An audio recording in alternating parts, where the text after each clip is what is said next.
Welcome to Grit, the Real Estate Growth Mindset podcast, hosted by Brian Charlesworth, founder of Sisu. Sisu provides growth automation software for real estate. You'll hear stories from real estate thought and technology leaders, team owners, and brokers on how they grew their business in a rapidly changing industry.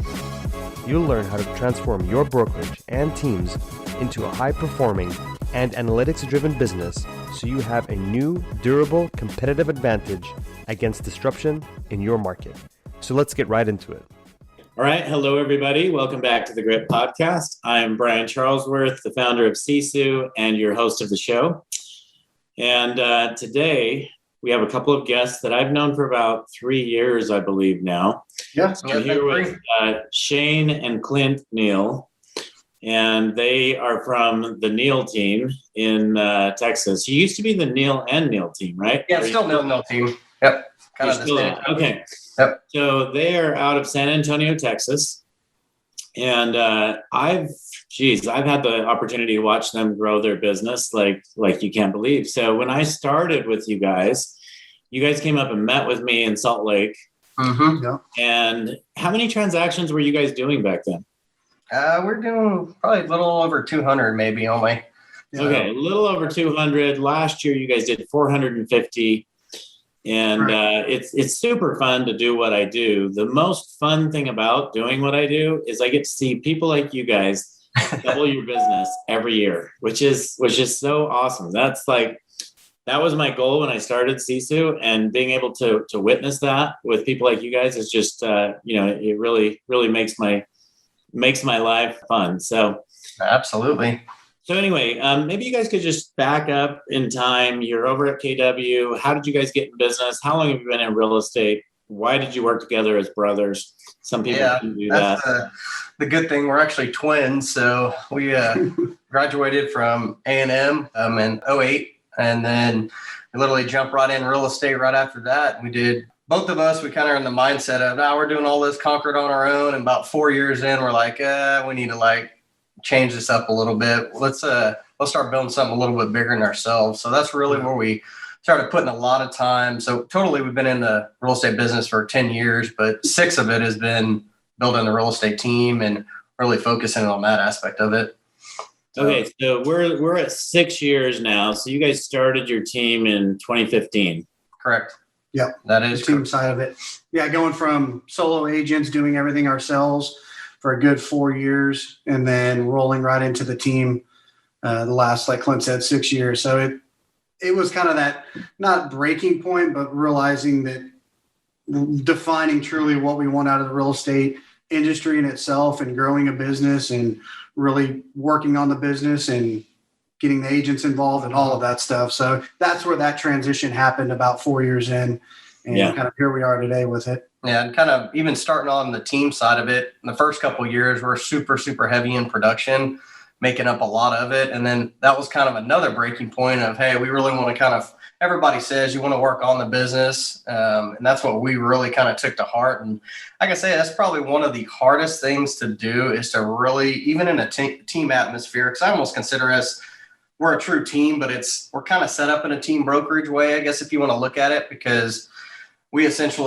don't make up much of the production at all. 10 to 12 deals a year maybe is all we each will do. So that in itself, a feat, was going from selling 75, 80 homes a year to 10 to 12 that's a mind struggle. So going through that was definitely a challenge, but it was something that took about 2.5 years, and we're kind of at that now. So now we're really pouring back into it. And that's why I know that's why we're growing, and obviously with Sisu too. So you guys were doing as individuals 75 homes a year. Mm-hmm. Yeah, we were doing 75 around each for that first 4 years, just burning the candle at both ends and nonstop. And no transaction coordinators, just handling everything. It was crazy. Yeah. So we got to the phase of, okay, we definitely need some leverage and that aspect, our time back, because it was getting out of pretty crazy. Yeah. So it was really only, I guess, about the time we met 2.5, 3 years ago that you guys really started saying, hey, rather than working in the business, we're going to work on the business. Is that right? Yeah, that literally was. And the system side of it, I mean, was a huge focus of the spreadsheets and all that, to getting into what, when I saw obviously Sisu and got introduced to that, and I was like, oh, there it is. And then now here we are. It's just kind of crazy to think it's already been 3 years. So, well, I'm just grateful we could be a part of that journey with you guys. But what you guys have done is really incredible. I mean, geez, I don't know what you're pacing for this year, but I think it's over 500 homes. And just like, how do you go from working in the business to less than 3 years later, you guys are doing over 500 homes? I mean, that is impressive, right? I mean, yeah. So talk about kind of how you guys made that shift. I mean, all of a sudden you guys were like, hey, we're overworked, we're burning out. And how did you make that shift? Yeah, I mean, accepting the fact that my goals for what I wanted out of it were not, I said basically in the production aspect of it, we really wanted to get it to the business aspect of it and working on the business. And as everybody knows, it starts with the right people joining the team. So really focusing, really growing as leaders. That was a huge thing of going from production focused to now people focused. That's a whole different animal of leading people. So really investing in that aspect of it and doing really everything to get the right people in the company in the right seat, getting our organizational chart set up so that we could have a clear path of where we wanted to end up. And all that stuff takes time. That's what I think a lot of people think, that it's like, oh, we can do this in 1 year. Oh man, it is not. It's literally a process. And both of us are so urgent. I'm like nonstop. Everything's got to be done. So it's always been a struggle with that. But over the last few years, it's just kind of, I've really not pulled the reins off. It's just more of less just trying to succeed and push it through the people we've hired to do the job and just really step back and let them develop it. And that's what I know that's what we've done the last 2 years really well, because that's all I've been focusing on, is doing that instead of trying to always jump in and try to fix it. So step number one, surround yourself with the right people. Absolutely. Right. And you guys have attracted the right people. I've met with many people on your team several times, and they're definitely talent. And that's really the phase that I'm in our business right now. I mean, we just went from about 12 employees to 25 employees just in the last 90 days. And, it's really attracting and bringing those right people in to take the business to the next level. Right. So absolutely.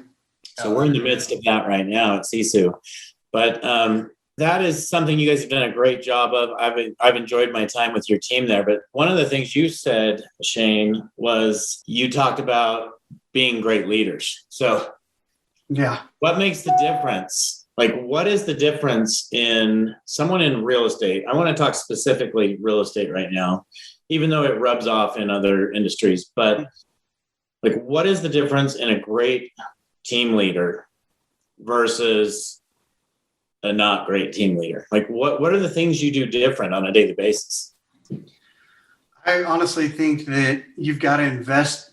You invest in your business to build your business, but you have to invest in yourself in the leadership capacity to know how to lead people. And I mean, really for us, I feel getting out of production and not having per se a Band-Aid of like, okay, well, we're still in production. We're going to kind of the number side of it that can influence that in some degree if you don't treat it like a business. For us, when we pulled out of production and made that decision, realizing that leading through people in order to accomplish the overall goals, we're going to have to invest in ourselves. And that is, I mean, that's a day-to-day thing, learning every single day of how to be great leaders. I mean, it could be getting a business coach. It could be just educating yourself on a proactive approach. I mean, that was huge. And you can elaborate on. Yeah, it's just always taking in stuff every single day. I think it's a continuation every day. You're kind of building off of it because things happen every day you learn from that you've never seen before. It's real estate, but it also happens in the leadership capacity too. And I think if you're just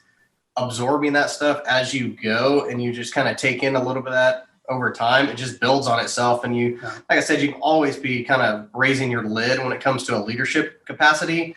But I think the willingness to always be learning, that's the difference. If you get the production side, the leadership side. I mean, you can float the line between the two, but they are very, very different, in my opinion, when you really start dialing in on kind of why you're in this business. Because some people in production, that's awesome. That's what really drives them. On my side, I'm like all business. I really want to, that's my why, is to figure out that aspect. So I think it's just dialing it in. It goes back to goals and clearly defining where you want to end up.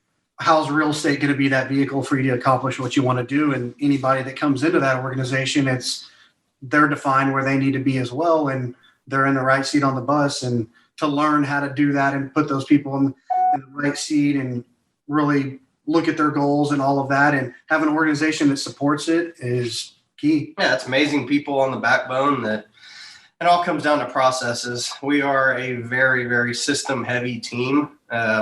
Now we have dialed it back and over the years, and with Sisu, I mean, we simplified. Saved a bunch of time. But now my philosophy is, how simple can we get this, and how streamlined that we can show and replicate what we've done over the years. And that's really we're kind of in that honing in phase right now, I guess, as you would call it, of really simplifying and bringing it all.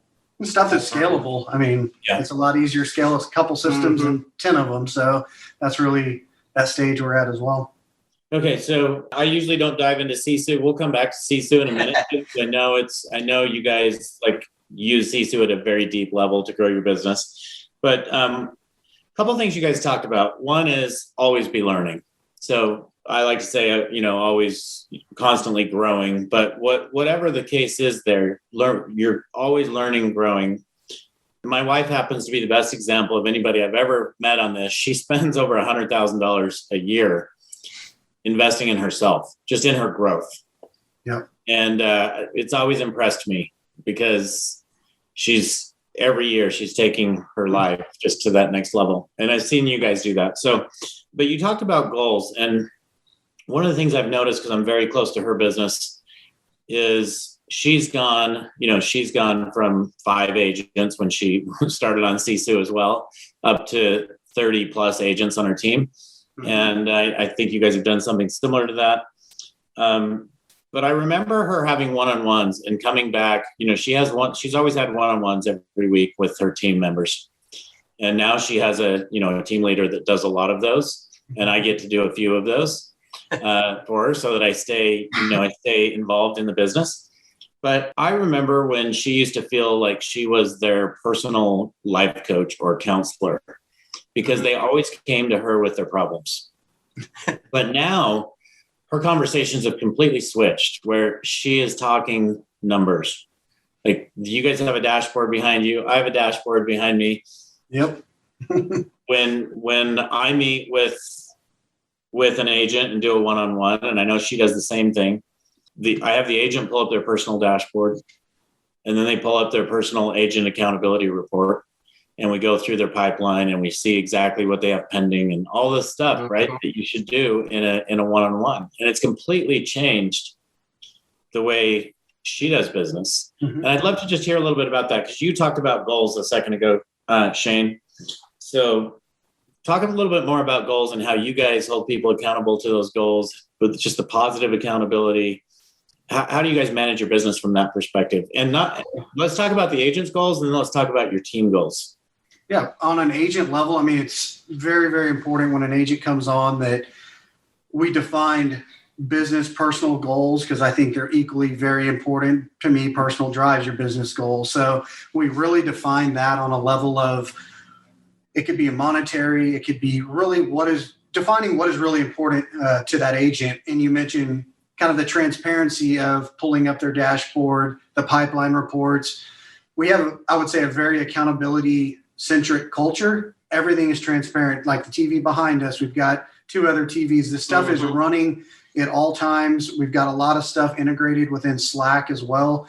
So accountability is, in a sense, the culture, but the transparency with goals with the agents is holding them accountable to their goals. If they're telling us what they want to do, we lay out a plan that's going to get them to that in a year. And it's then putting that into Sisu and allowing that system to tell us where we need to work with certain agents on one-on-ones that we do every single week. Because that's what I love about Sisu. You can see if people are pacing. You can see if they're behind. You know where to coach an agent in order to accomplish their goals by a quick glance at the system. It's almost teaching them to run it like a business, to run their own bit, like within our team. And that's what we really focus on too, is teaching them to run it like we're running it, because they have just enough or just the same data that we're looking at for their own business. So it's really looking at that, and they can kind of audit themselves as far as what their metrics should be, where they're at, where do they need to work on. And so it's really cool when you kind of go to some of these things and they say, well, I can tell I'm already doing this wrong. I know I need to work here. Well, the only reason they know that is because they're looking in Sisu and they're looking at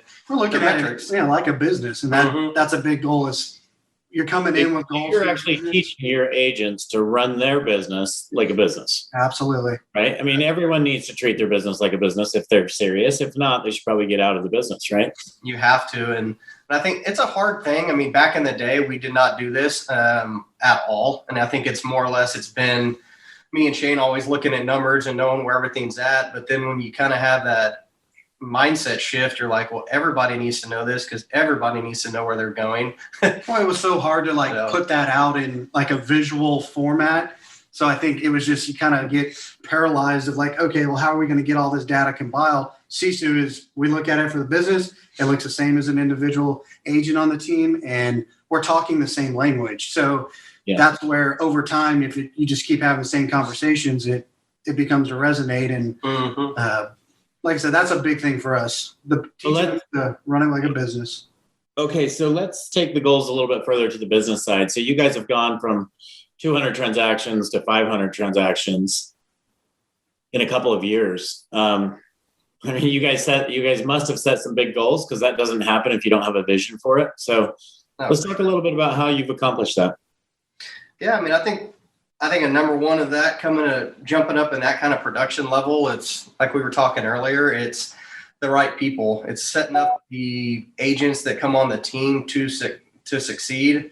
That's an organizational chart. Before we even say, okay, we're going to scale, you break down the systems. Well, can the system scale? Well, is our organizational chart support that level of volume? So behind the scenes, there's a lot of work to get everything ready to do that.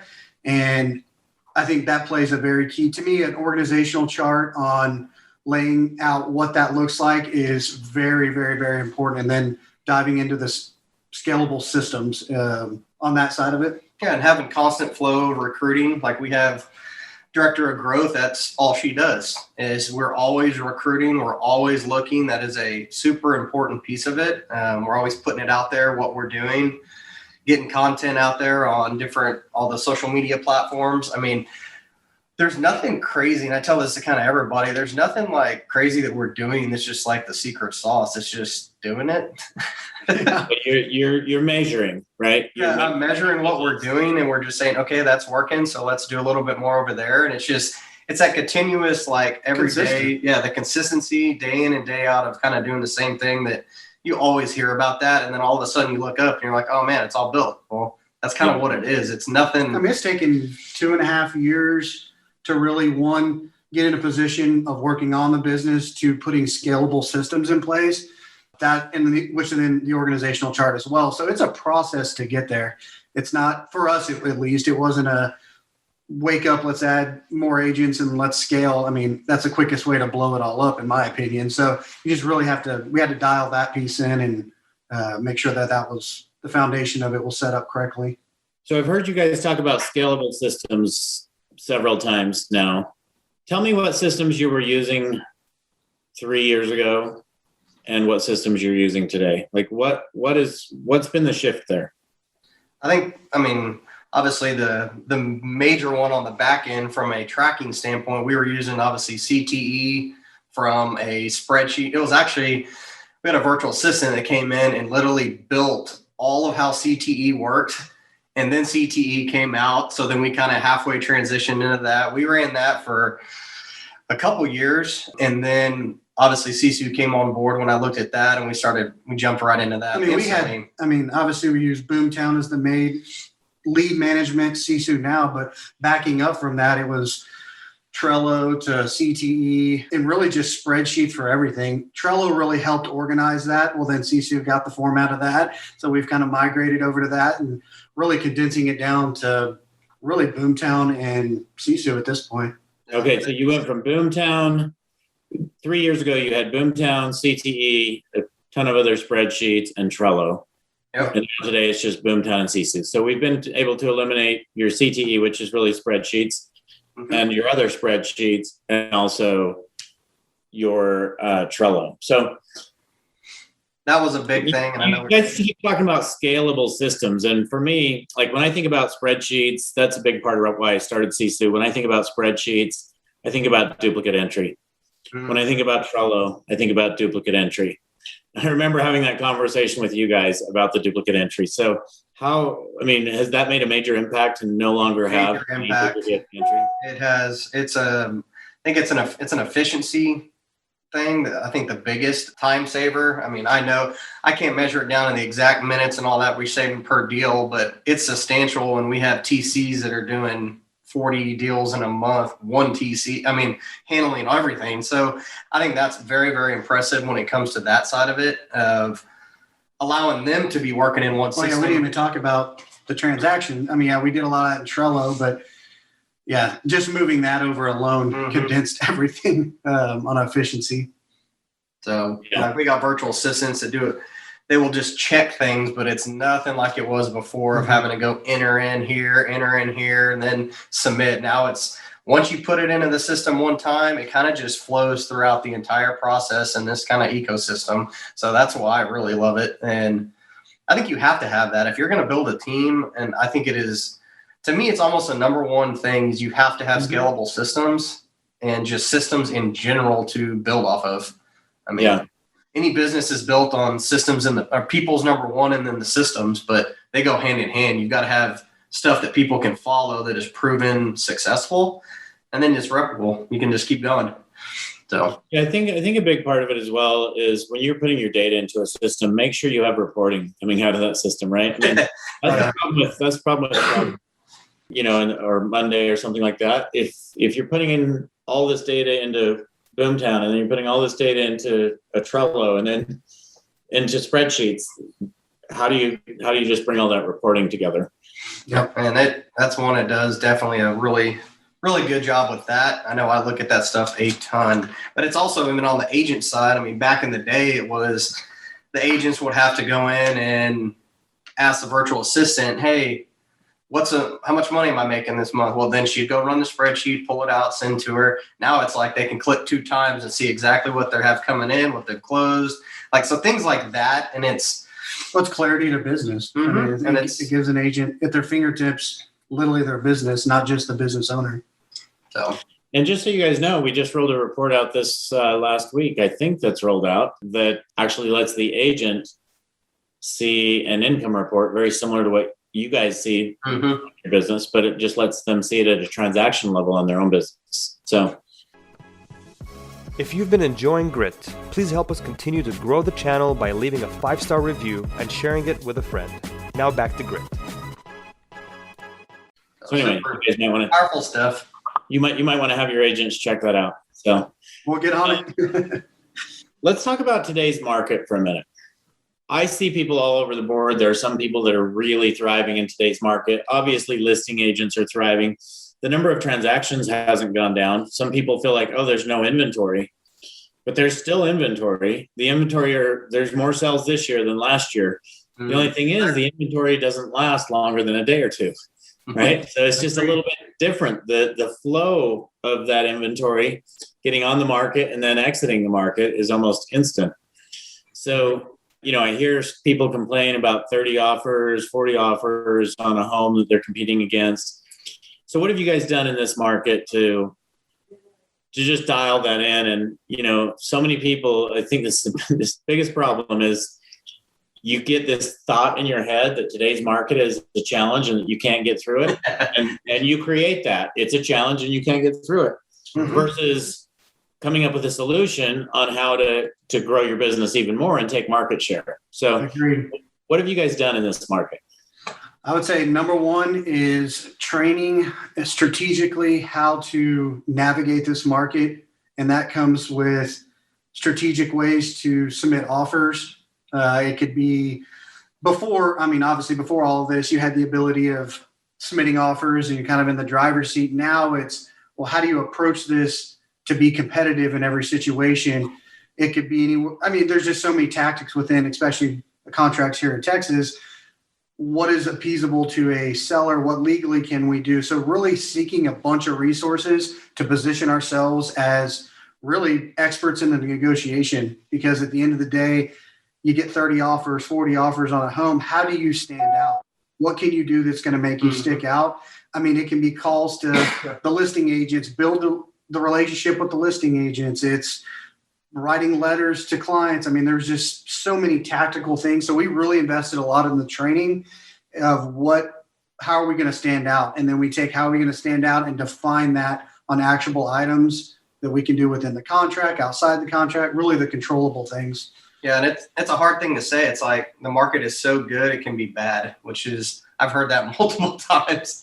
But It's also, I think it's the pivoting and being able to implement things when you know something can work. Because yes, there may be 30 offers, but I guarantee 28 of them are probably, or 25 of them aren't even written like they should be. So although there is a lot, in this city, I don't even know how many agents are now. 12,000, more than 13,000, more than homes. That's what I on the market. So there's that many agents. Well, a lot of them, they may be either newer or they haven't had the proper training. Well, they don't truthfully know how to write a competitive offer. So although there may be a lot, there's still, you can make yourself stand out quite a bit. So that's you just said something, Clint, that I think it's more crucial than ever, that agents coming into the business and probably even long-term, like it's more important than ever that they're on a team and have somebody like you guys coaching them and, advising them on how to get things under contract in this market, having systems in place for them so they can focus on sales rather than focus on paperwork, just all those kinds of things. And, as I look at this market, there are some powerful listing agents out there that will be around a long time because they know how to generate their own business. But that standard agent coming into the market today, just a brand new agent, in my opinion, their chance of survival is almost zero if they're not on a team. How do you guys feel about that? It's hard. I can see it. We can see a little bit of it, but some new agents, like I said, coming in right now, it's so competitive. It's really, really competitive. So if you don't have the proper training, one, they need to be coming in the business realizing that training is the most important thing in my eyes, because that's how I viewed it when I got in. It was how much can I absorb and learn? So you have to have that mentality coming in with a wrong expectation of I'm going to sell 40 houses in a year as a new agent. Not saying it can't be done, but the reality of that in this competitive market, it is, on top of being new, it is very, very difficult. It's just, biggest advice I can get is training. Teams are a great resource on that aspect of it. They've got the proper stuff set up to do that. Super valuable. And I do believe that because, well, I'm partial to it because I have a team, but that's the reason why we started the team too. Because we succeeded at it at a high level, and then we're like, turn around and how do we reteach this again? And that's why we're sitting here right now. That's literally what we're doing and how we're teaching the agents we have on the team to build an actual business that you don't always stay. And I know Jeff Cohen says, you don't want to stay in the rabbit wheel forever. And then that resonates with us like crazy because no one should have to if they do it right. Yeah. So, yeah. I grew up with a dad who was in real estate. He shifted up from he was an entrepreneur and he shifted from his one business and got into real estate. I'm not sure at what age.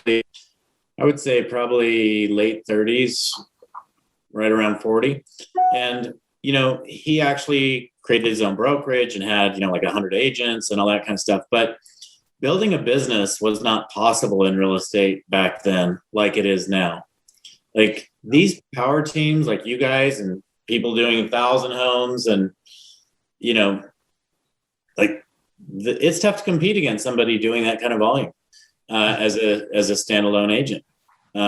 Just because of all the systems that you guys have in place, because of the training that you have in place, because of the lead flow you have in place. There's so much going on that makes it really tough for these people to compete. But But I guess my point is, like, it didn't used to be possible for a couple of guys like you to say, hey, we're gonna build this power team, and we're gonna step out of the business. We're gonna work on the business instead of in the business. And here 2 years later, you're doing 500 homes plus a year. So Yep.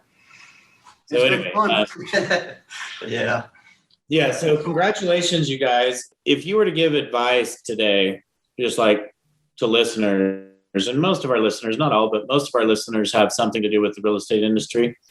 But it could even just be business advice. Like what is the one thing that you would say? Make sure that you're doing this as you grow your business. I guess I'll start. I would say if you're building a business and you're going to be working with people, having people on your team, know that investing yourself as a leader is not only going to raise your own lid, but it raises them to grow as well. I think I go back to a definition of finding your why. Yeah. Why are you doing it? I mean, I know everybody says that, but it truthfully comes back to that.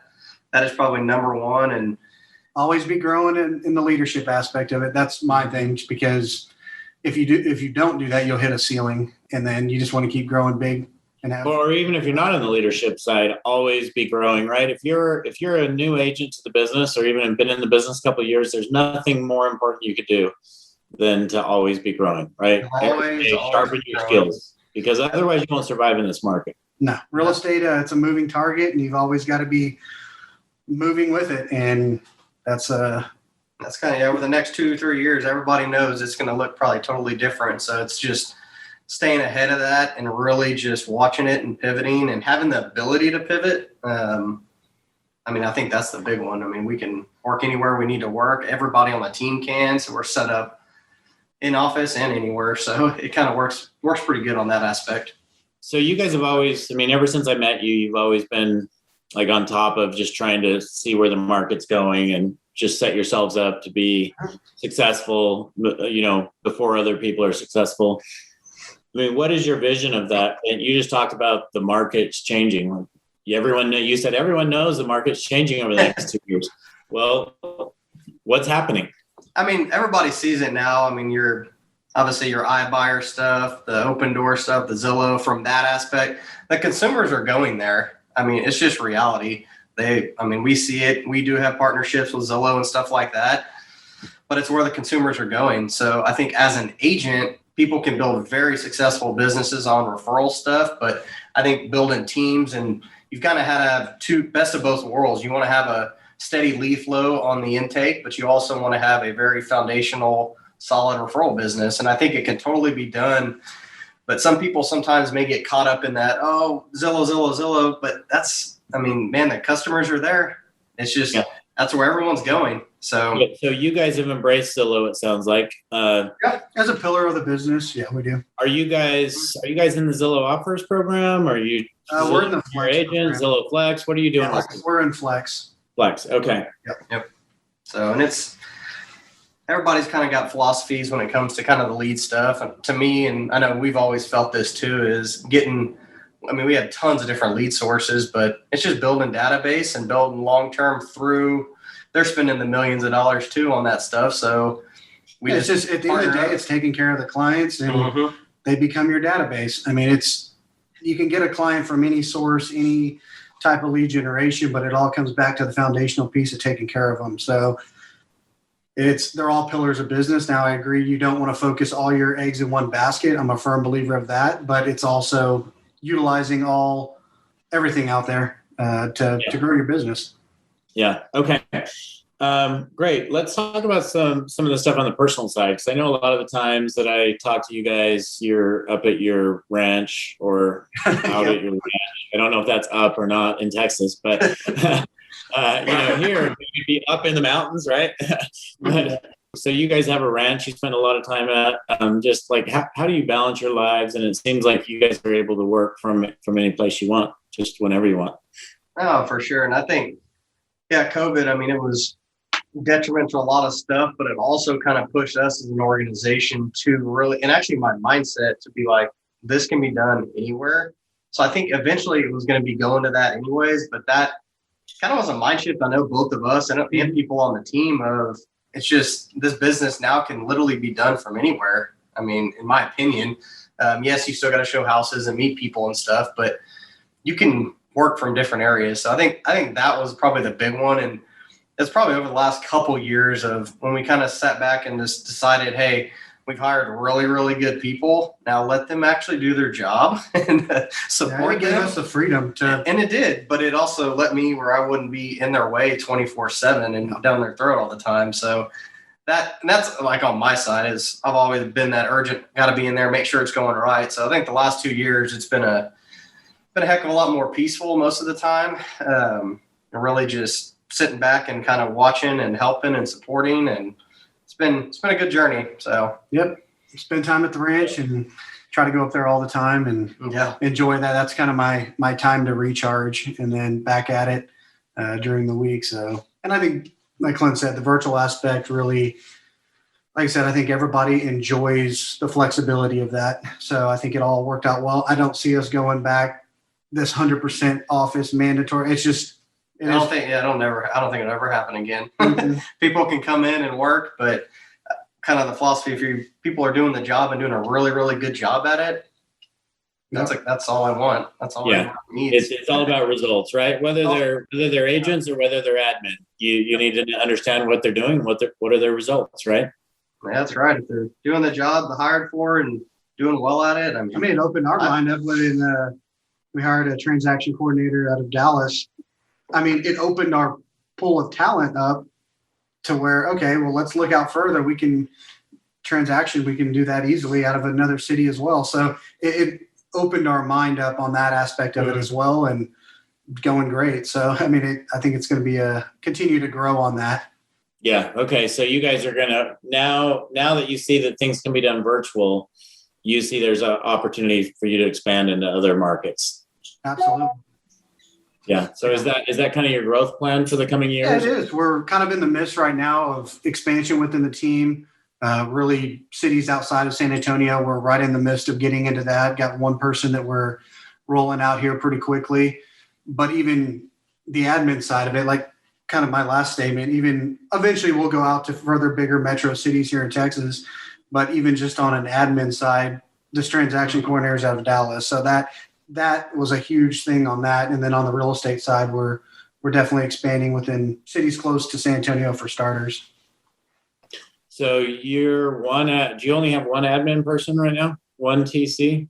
Oh, no. We have two that are here in San Antonio and one that is the most recently hired one that's in Dallas. In Dallas, you just hired a new one. Okay. That one is 100% virtual. They're all really virtual now, but she's in just a totally different city. So that was, I mean, I think it was something that I had to get out of my mindset of, oh, they have to be here. That's just not how this works anymore. So we pushed ourselves and it working really well. But Clint, it sounds like you've gone from being a micromanager to letting people grow and do everything. Is that right? Well, that's exactly. I mean, the leadership side of it. That's where we had to grow and realize and get out of our own way. And that's what happens when you start going through that. Yeah, I don't know if I'd call it micromanaging because I think it was more or less just in my mind of always being like, okay, is this right? Is that right? Are they doing this? Are they doing that? Like, I probably did transpire that down to them, but a lot of it was in my mind too. And it's just letting it go essentially.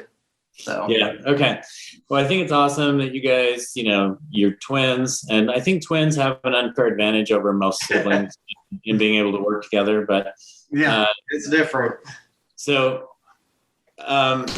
where do you guys want to be in 5 years from now? This business, it sounds like, is going to be growing on its own. Are you guys getting into ancillary businesses at all, or where do you guys want to be in 5 years from now? Yeah, I think obviously our vision is having the ancillary businesses of the mortgage title, all of that surrounding it. I think being a one-stop shop of really someone comes into real estate and it's really the experience is completely uniform across the board. And that is all the ancillary businesses. I mean, honestly, I would say putting a limit on the goal of production and all of that in 5 years, it's honestly about the right fits, their goals, people coming in the organization. It's going to grow at the rate of the people that we attract and want to partner up with in it. And I don't want to force goals on that aspect of it because it's more about partnerships of what people want to do and we're good fits working together, it's kind of really sky's the limit. I have a big goal of it being very, very large, but it's also dependent on everything else into that. So Sure. Okay. What do you guys like to do in your personal time? Man, I've have recently a new baby. So that and Oh, I didn't know that. Congratulations. Yeah, thank you. So juggling that with another little over 2-year-old has been fun. So involved definitely with that, and hunting, fishing. We're big outdoors people. That's really my time to, like I said, recharge. Yeah, I'd say the recharge zone is at the ranch or fishing somewhere, hunting some crazy place, and that's about it. That's kind of my two hobbies that I really, really focus on. Besides, So you guys do that mostly in Texas. When you guys get outside of Texas, where like, what's your favorite place outside of Texas? I like Colorado, Wyoming. Those are good places. I think the most extreme, we went to probably 4 years ago. I was like, let's Google the most extreme hunt in the world. Ended up going to Kyrgyzstan, which is way out there, Afghanistan over there. So we went out there and went hunting for, we were gone 14 days or something. And that was just a crazy experience to go up in the mountains and do that. So that's kind of how we live. What's the most extreme? Let's go do that. So that was in Afghanistan? Well, it's near Kyrgyzstan. It's in that general vicinity. It's near Afghanistan. Okay. So the closest I've been, which is right next to it, is Dubai, and which is in the UAE. And I've also been to Qatar. So I've been out there as well. But anyway, awesome, you guys. Is there anything else you'd like to share? I guess the one last question I have for you is, like, if people want to grow, what's been the best source of learning and growing for you guys? Me, I think it's a coach, to be honest. It's kind of finding one too. Everybody they'll come into the business. If, let's say, a new agent, there's different levels of all kinds of coaches, but if you see yourself in the future and you say, I want to be doing this much business, I feel that you need to find someone that has been there and done that, and they have been down that road and lining up to the same vision that what you're trying to create. Yeah. That was probably the biggest thing that I know me and him did in the beginning and still do. It's just always meeting people, always talking to people that are where I want to go and what they're doing, and I want to mirror that. So I think it's just always, and it's not hard. With social media and all this stuff in today's time, and you'll find that a lot of those people, they're like, the willingness to help is crazy. No, you'd be surprised how many people don't reach out to them, and when you actually do, they respond. Yeah. So a lot of them are willing to help for free, but I know they are. In addition to that, you should probably hire a coach that you pay, right? Absolutely. And I think it's kind of twofold. You kind of do a little bit of both, kind of mix that. Mm-hmm. Just getting perspective. That's all we did. We just got perspectives from everybody of how they saw their business run, how it ran, and then we just kind of took it all together in pieces of all of it and then just molded it together. So we're not reinventing the wheel by any means. We're just making it roll a little faster. All right, you guys. Well, if I wanted to reach out to you to learn more about what you guys are doing, what would be the best way to get a hold of you?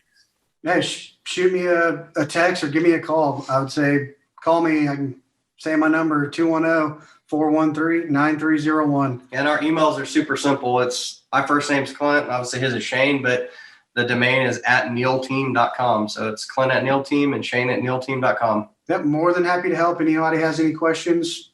We do little mastermind calls. People reach out to us, pick our brains. I enjoy it. That's what it's all about. And by all means, looking forward to it. And I can attest to that. These guys are always willing to help because I go to them asking for, their advice and their opinions on a lot of things. So they've given some great feedback on what we should be as a platform for this business. So anyway, you guys, thanks for everything. Grateful to have you guys as customers. Thanks for being on today. For you listeners out there, if you would go give us a review, that will allow us to get more powerhouse teams like the Neal team on our show. So again, thanks everybody, and we'll catch you next week. Thank you. Thank you for joining us on our podcast. If you have an interest in a free 7-day trial of Sisu, go to sisu.co, sisu.co. Make sure that you use the coupon code GRIT, that's GRIT, to waive all your setup fees and receive a 10% discount on your subscription. If you enjoyed listening to this podcast and want to subscribe, search GRIT, the Real Estate Growth Mindset, on iTunes, Spotify, or Podbean. And with that, we'll catch you next time. Take care.